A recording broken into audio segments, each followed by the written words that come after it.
Selamat bertemu kembali dalam renungan hari ini. Semoga Bapak, Ibu, Saudara dalam keadaan baik-baik saja, baik tubuh maupun jiwa. Tanda-tanda akhir zaman yaitu deru perang, gempa bumi, penyakit sampar, kelaparan, tanda-tanda di langit, kasih sebagian orang berkurang sudah di hadapan kita. Dan Tuhan Yesus berfirman dalam Lukas 21 ayat 28, apabila semuanya itu mulai terjadi, bangkitlah dan angkatlah mukamu, sebab penyelamatmu sudah dekat.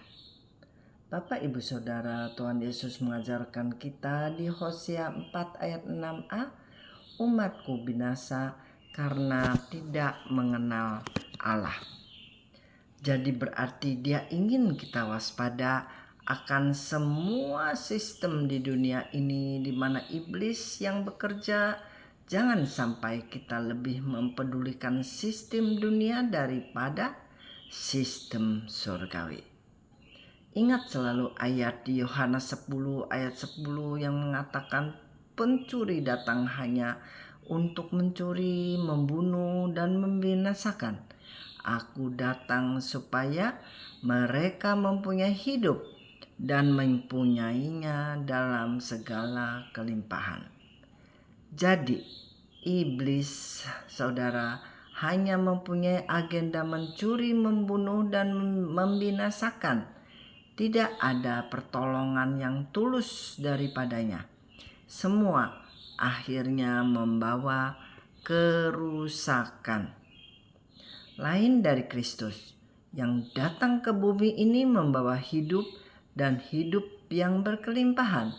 Artinya tidak ada agenda yang merusak sama sekali.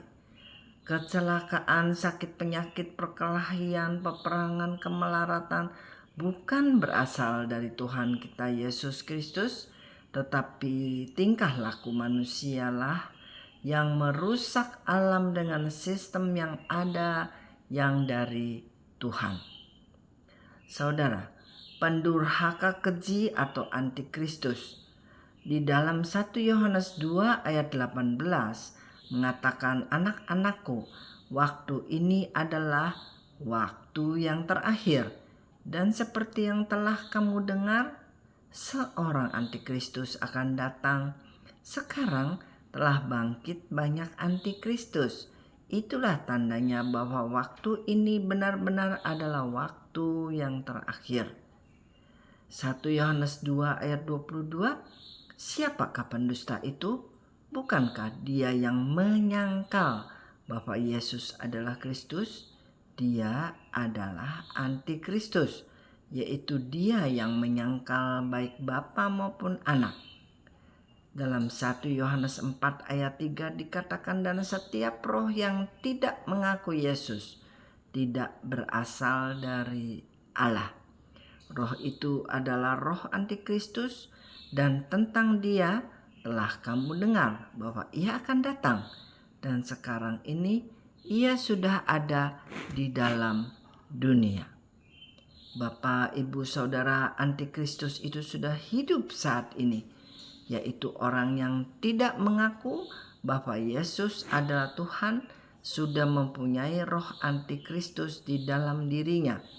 Tetapi wujudnya dia akan menyatakan dirinya sebagai manusia suatu saat kelak, dan Tuhan Yesus akan membunuhnya dengan nafas mulutnya, dan Tuhan Yesus akan membunuhnya. Dalam 2 Yohanes 1 ayat 7 dikatakan, sudah banyak penyesat telah muncul dan pergi ke seluruh dunia yang tidak mengaku bahwa Yesus Kristus telah datang sebagai manusia. Itu adalah penyesat dan antikristus. 2 Tesalonika 2 ayat 8, pada waktu itulah pendurhaka baru akan menyatakan dirinya, tetapi Tuhan Yesus akan membunuhnya dengan nafas mulutnya dan akan memusnahkannya kalau ia datang kembali. Saudara, Bapak, Ibu, jadi antikristus adalah banyak di seluruh dunia ini. tetapi dia akan menyatakan diri sebagai manusia suatu saat dan Tuhan Yesus akan membunuhnya. Jadi, pandangan kita haruslah kepada Tuhan, bukan kepada antikristus. Sekian renungan hari ini. Biarlah Tuhan melindungi dari kecelakaan, mara bahaya, dan sakit penyakit pada waktu Bapak Ibu di dalam, di luar rumah. Amin.